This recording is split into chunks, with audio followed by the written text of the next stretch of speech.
Assalamualaikum warahmatullahi wabarakatuh. Salam sejahtera bagi kita semua.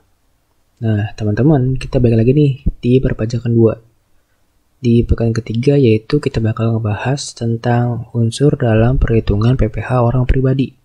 Nah, mungkin sebelumnya di semester sebelumnya kita udah tahu nih gimana cara perhitungan PPh. Nah, di sini kita bakal lebih mendalamin ya. Mungkin bakal ada tambahan sedikit tentang perhitungan PPh orang pribadinya gitu. Nah, langsung kita masuk aja ke materi. Nah, sebelumnya nih di pertemuan sebelumnya itu kita tahu nih penghasilan itu dikategorikan menjadi 2 ya kan. Yaitu jadi objek pajak dan bukan objek pajak. Nah, terus di objek pajak sendiri dibagi 2 lagi. Ada yang dikenakan tarif umum atau PPh tidak final dan yang bersifat final atau PPh final. Nah, yang di PPh final ini segala yang dikategorikan menjadi PPh final itu tidak bisa digabungkan dengan tarif umum gitu. Jadi misalkan ada honorarium atau yang lain deh, atau misalkan tentang sewa tanah dan bangunan itu kan PPh final kan ya. Nah itu kita nggak usah masukin ke tarif umum. Jadi itu udah punya perhitungan sendiri gitu. Nah ini langsung kita masuk ke perhitungan PPh-OP akhir tahun. Jadi di sini ada penghasilan neto, ada zakat atau sumbangan keagamaan wajib. Nah ini juga ada ketentuan pengurangan zakatnya yaitu 2,5% ya. Nah misalkan gimana kalau kita zakatnya 5% atau 10%. Nah ketentuannya itu 2,5%. Nah sehingga yang diambil itu cuman 2,5 aja walaupun kita udah zakat 5% nih. Nah terus ke penghasilan neto setelah zakat atau sumbangan keagamaan. Lalu masuk ke kompensasi kerugian. Nah kompensasi kerugian ini hanya diperuntukkan untuk jika WP menggunakan pembukuan. Nah, kok gitu? Kenapa gitu? Jadi kalau OP itu kan boleh untuk pencatatan, tapi kalau kompensasi kerugian itu yang digunakan itu wajibnya yang menggunakan pembukuan. Maksudnya gimana? Kok kalau pencatatan dilakuin terus pembukuannya enggak, tapi nggak ada kompensasi kerugiannya? Nah, itu maksudnya kalau pencatatan kan ya. Kalau pencatatan sendiri itu dia cuman mencatat dari penjualannya aja. Jadi kan dia kita kalau dari penjualannya doang kita nggak tahu laba ruginya berapa. Nggak kelihatan ya? Di sini deh. Kalau pencatatan itu cuma mencatat penjualan aja. Yang kayak nggak catat kita kayak di akuntansi gitu.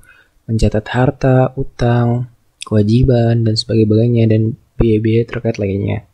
Jadi kalau pencatatan itu cuma di penjualan aja. Sedangkan kalau di pembukuan itu pasti kita bakal tahu nih laba atau rugi kita itu berapa. Karena kan kita juga mencatat harta, aset kita, biaya-biaya terkait dan penjualan sehingga kita tahu laba ruginya berapa. Sehingga nanti untuk ketika kita punya kerugian, ada kerugian nih, nanti bisa dimasukin ke kompensasi kerugian gitu. Nah, lanjut ke sini.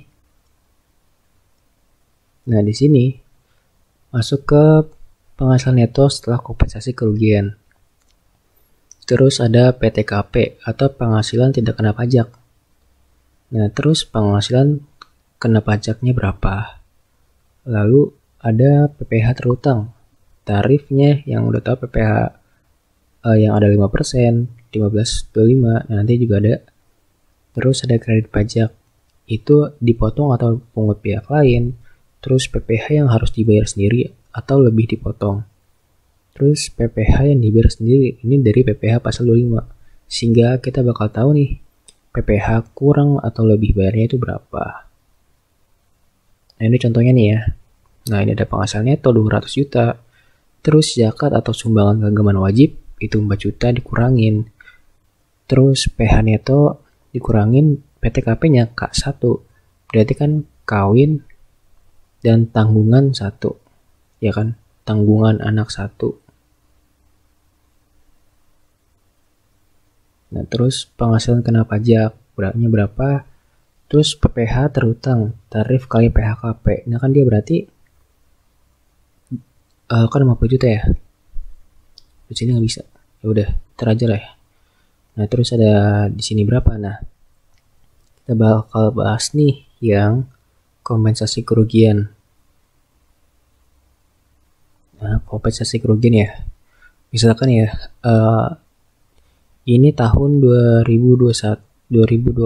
Nah, tahun 2020 si A ini yang untuk menghitung ini itu rugi sebesar 300 juta deh. 300 juta. Nah, ketika rugi 300 juta, ini kita bisa masukin nih ke sini sebagai pengurang. Jadi 196 juta. Nah, berarti kan sisanya tinggal 104 juta kan ya. Nah, sehingga nanti penghasilan neto setelah kompensasi kerugiannya itu 0. Nah, kalau 0 dia berarti nggak bayar PPh dong ya. Nah, ini bila punya kompensasi kerugian. Nah, terus misalkan 2021 gimana? Di tahun 2021 berarti kan dia punya sisa 104 juta ya. Nah, misalkan di penghasilan neto setelah zakat atau sumbangan agamanya ini 200 juta, ini bisa dimasukin dari kompensasi kerugian yang sebelumnya. Jadi kita masukkan lagi 104. Sehingga nanti PH neto setelah kompensasi kerugiannya itu sebesar 96 juta. Gitu. Sehingga nanti dikurangin PTKP, dikurangin PPh terutang, sama kredit pajak yang lainnya. Sehingga kita bisa tahu PPh kurang atau lebih bayarnya berapa. Nah, lanjut.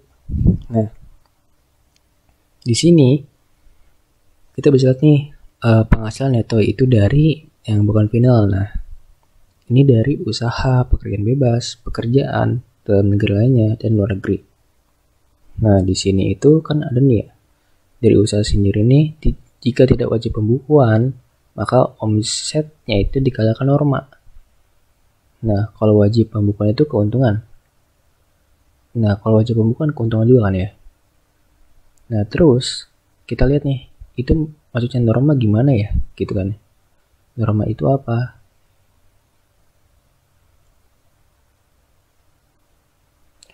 Nah, norma itu apa?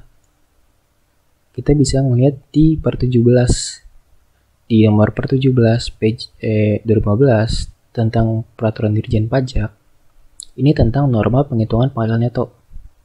Jadi kalau kita lihat di sini itu ada 10 ibu kota provinsi lainnya dan daerah lainnya.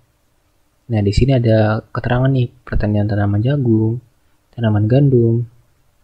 Jadi usaha-usaha yang tertera di sini yang ada norma-norma ini kita bisa lihat di sini nih. Itu di kalangan berapa? 15% kah? 15. Terus di sini juga ada 11,5, ada 11, ada 10. Nah, terus kita lihat dari 10 ibu kota provinsi, terus ibu kota provinsi lain itu dari mana? Di sini juga di per 17-nya. Dilihat di pasal 4, yaitu untuk daftar persentase norma perhitungan penghasilan neto dikelompokkan menurut wilayah sebagai berikut, yaitu 10 provinsinya itu yaitu Medan, Palembang, Jakarta, Bandung, Semarang, Surabaya, Denpasar, Manado, Makassar, dan Pontianak. Nah, yang B ini ibu kota provinsi lainnya selain di 10 ini. Dan C ini daerah lainnya selain di ibu kota. Itu.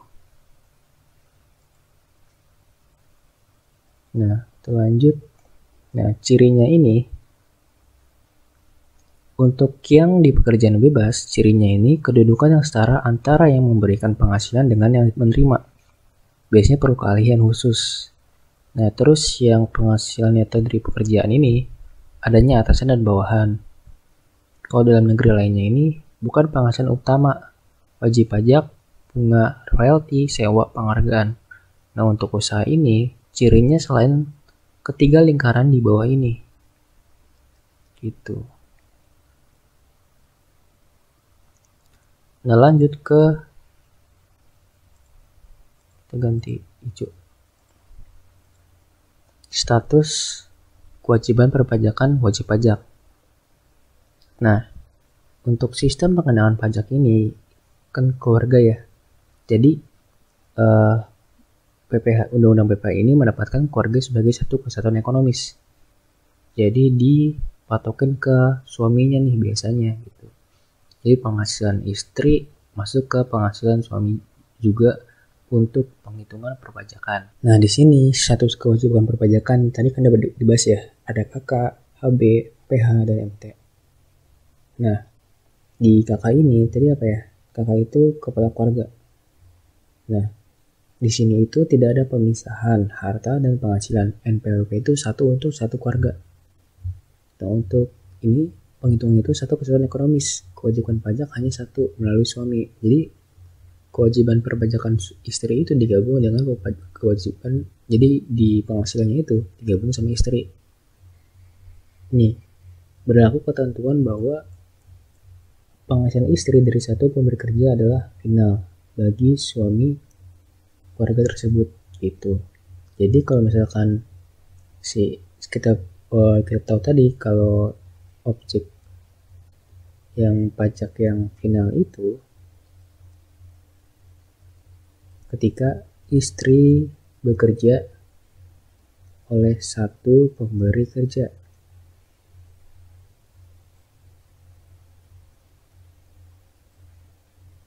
Dan misalkan kalau ada dua pemberi kerja, maka digabungkan gitu. Ini hanya berlaku ketika untuk satu pemberi kerja aja. Terus ada HB, suami istri hidup berpisah. Nah, kewajiban suami dan istri terpisah terkena pajak masing-masing. Untuk PH terdapat perjanjian pemisahan harta dan penghasilan. Terus dipisahkan juga. PTKP berdasarkan keluarga itu biasanya KI. Nah, PPH untuk suami dan istri ini masing-masing dihitung proporsional sesuai penghasilan netonya. Nah, untuk MT, istri memilih untuk menjalankan hak dan kewajiban perpajakan sendiri. Suami istri dikenai pajak secara terpisah. PTKP keluarga itu K1. Nah, PPH untuk suami dan istri masing-masing dihitung secara proporsional sesuai penghasilan netonya. Maksud proporsional itu, jadi misalkan suami itu 100 juta, istri 50 juta. Nah, ketika digabungkan berarti kan 150 ya. Nah, misalkan pajak terutangnya itu 8.000, maka nanti untuk penghitungannya masing-masing itu sebesar 100 dibagi 150 dikali 8.000. Begitu juga dengan istrinya. 5.000 dibagi 150 dikali 8.000. Gitu. Itu untuk proporsionalnya. Sedangkan untuk yang istri, yang satu pemberi kerja, dia dikenakan tarif PPH final yaitu 0,5% dari penghasilannya sendiri gitu.